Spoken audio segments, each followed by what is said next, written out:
In the deep winter, temperatures in parts of this country plunge to -81 degrees Fahrenheit, while summer heat waves can reach 120 degrees.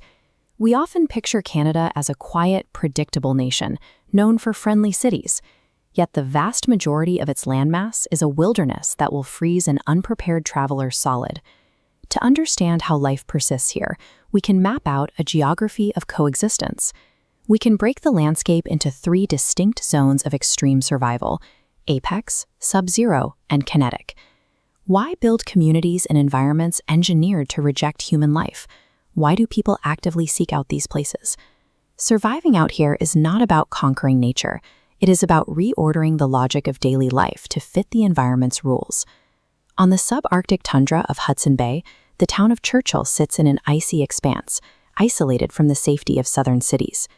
Every autumn, the freezing of the bay creates a seasonal hunting ground. This draws nearly 1,000 polar bears directly through human settlements.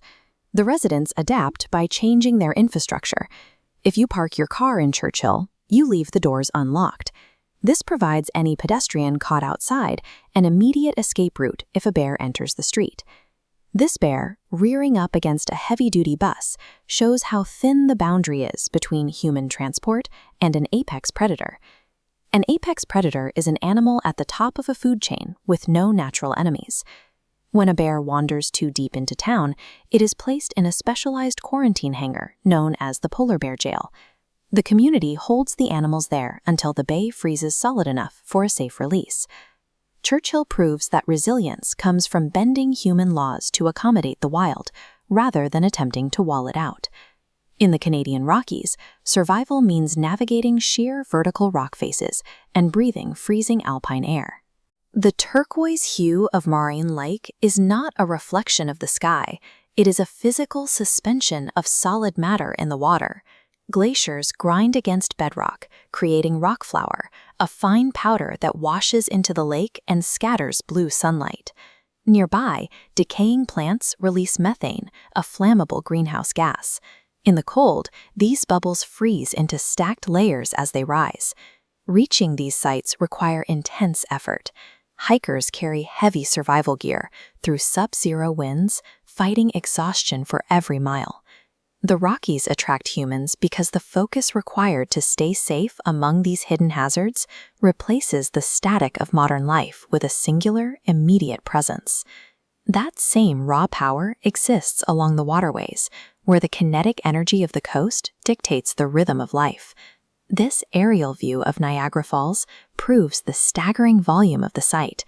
Every single minute, 168,000 cubic meters of water plummet over this precipice.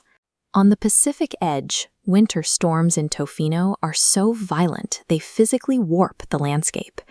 These trees are permanently bent toward the land by the relentless force of the ocean winds. Yet, a subculture of winter surfers actively seeks out these freezing, violent swells. Instead of waiting for calm summer conditions, they paddle directly into a winter storm. By choosing to navigate a freezing ocean at its most violent, these surfers exchange the shore's safety for a direct, physical engagement with the planet's power. The scale of the mountains, the presence of apex predators, and the kinetic energy of the coast are not obstacles. They are catalysts for change. Leaving behind a predictable routine for the vastness of the wild provides a physical reminder of our smallness. You are a single biological presence, finding its place within a larger, indifferent system. If you are ready to explore these edges yourself, subscribe to Travel Unseen. And click the screen right now for our guide on accessing exclusive travel savings for your next trip.